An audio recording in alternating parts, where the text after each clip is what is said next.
It's funny you mentioned Eric Bischoff because episode 2 was very much about rebuilding the Eric Bischoff brand and rebuilding his image and him kind of passing the buck off onto Brad Siegel and all like AOL, Time Warner, and all those people for killing, and all the Turner execs for killing WCW, while taking a little bit of accountability. And here's the thing: when someone takes a little bit of accountability for something small that they did, and then points the fingers at all these other people, they're not actually taking accountability. They're trying to make you think that they're an honest person, that they're accountable for their actions, when in actuality they're still passing the buck. And that is what a coward does, and Eric Bischoff is the lying grifting coward. It's almost like we just had a conversation about Eric Bischoff being a gigantic grifter. Yeah. We literally just got done talking about that. But yeah, so the whole episode, and I thought this episode wasn't as good as the first one. But it's because the bullshit detector just kind of started going off like crazy during this episode. Yeah, I told you last week, or 2 weeks when we talked about this, that this show is going to be the Eric Bischoff Reclamation project because he's cool with those guys. And now those guys are in the Conrad crew. They're scumbag grifters too. Husney and whatever his name, like whoever those guys are, the dark side guys. No, man, now they might as well have an ad-free podcast because they're just like that. Like, I don't recall Brad Siegel telling Eric Bischoff to spend $100 million or whatever it was on Kiss. Yeah. Which I didn't really get a lot of coverage on this documentary. Shockingly, you don't hear about all the amount of money Eric Bischoff wasted, or Megadeth. And I like Megadeth, but didn't need them on Nitro. No, it didn't. It didn't really pop a rating. It didn't really sell any tickets. But here's the thing: is like what they didn't call Bischoff out on, and I wish they would have. But because Bischoff is a part of that clique now, he's the producer. They weren't going to.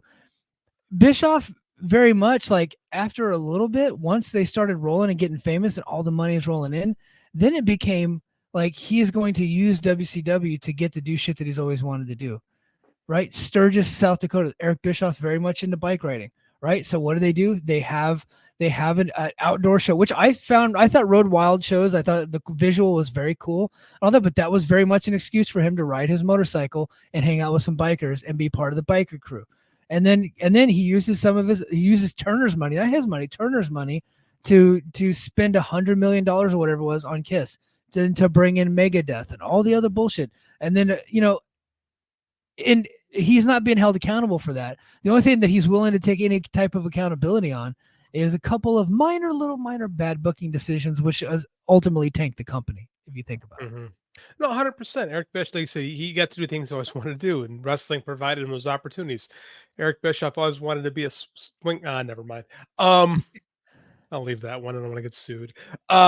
It's really a shame because, like you said, like, you have this great quote that I can never, ever get right about success and failure and masters and whatnot. I can never. I'm gonna say it one more time, but I can never remember it. Please. Success has 100 fathers, but failure is an orphan. There you go. I've already forgotten it. Like, it's so accurate. And he is the biggest example of it. And he'll sit there and tell you what a genius he was for the NWO when all he did was lift a common Japanese wrestling trope. Yeah. Right. And you know what? He was smart to do it, by the way. Nothing wrong with lifting tropes. It's fine. But he doesn't act like that's what he did. Yeah. Like, he acts like he came up with the invader storyline. When, let's be honest, the idea of a foreign invader invading your turf and ruining your home is very much something that the Japanese people had to deal with in a little thing called World War II. Yes. That's why it's so ingrained in pro wrestling, because it's a major part of their culture. Right? That's why we've had a ton of invader storylines. Going back to like Antonio Inoki, what did he do? He slew the foreign invader every single week. Ricky Dozan, I'm gonna beat the American, right? That's what they do. And all they did in the 80s, right? When they started this stuff, the UWF invasions, it was the same thing. Oh, the outsiders are coming in to take our stuff. And because that's the Japanese story, is you get beat up and then you rise up again. Right? That's what they did. The problem was Eric Bischoff screwed up and forgot to do the rise up again part. They just had the NWO trample WCW. And then he forgot to I've devalued my company completely and told my fan base that my company sucks. Yeah. He told NWO told everybody that WCW sucked. Mhm. and the WCW was uncool. And they were the cool heels. And then so what does Bischoff do? He aligns himself with the NWO. And he was like, yes, I was with WCW, but I left them because they suck and they're uncool. And you guys shouldn't like them either. And then ultimately, people realize like Kevin Nash and Scott Hall, they are pretty fucking cool. Like I do want to hang out with those guys. You know what I mean? Like X-Pac or Six, like he is super cool, right? Mhm. And so like the fan base turned against WCW. It's almost like they should have renamed the whole company NWO after a while because Remember everybody hated WCW at that point. they tried that for a while. They Yeah. tried to rebrand the company as WCW NWO, and no, it didn't work. But I No. mean, that was the whole thing. Is Eric Bischoff's genius idea was to destroy WCW. Well, mission accomplished. Yeah. Yeah. You incompetent idiot. Yeah, and you know what? Like, so we talked about last week how 97 really we started to see the cracks in the foundation with Starrcade 97, right? And then early on in 1998 is when Thunder comes on, whenever the creation of Thunder in the episode.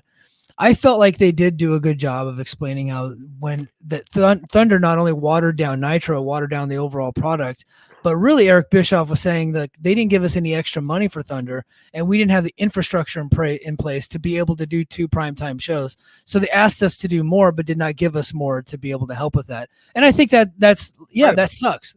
That is a fair point, but I, you know, the first crack in the foundation was Starrcade 97. And I think that the next major crack in the foundation was the creation of Thunder, it. honestly. Mhm.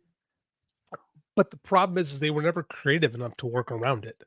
Yeah. You know? And I get that. I get that. But at the same time, you didn't have to fly 1,000,000 people into every Nitro.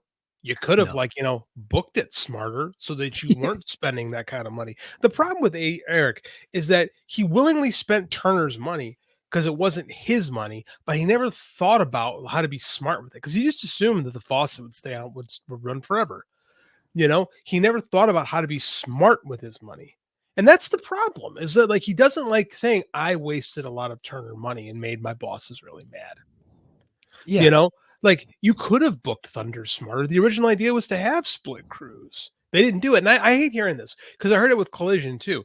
When you launch another product, it waters down the product. It makes it not as good. That didn't happen when SmackDown started. No. Well, Nobody they, ever said SmackDown watered down Raw. And remember, we didn't get split crews for 2 years into the run of SmackDown. The mhm. first 2 years, and again, those are major success years in the WWF. Like, Well, we really didn't get it until WWF bought WCW. uh-huh, That's when we really got it. Well, because then they had the talent, and then they had the infrastructure in place to have 2 separate writing crews. But the creation of SmackDown very much led Vince Russo to go to WCW because they wanted him to write a second show but not pay him more. that And that, sounds. But that's the same thing Bischoff bitched about. yeah, yeah, same thing. Vince figured it out.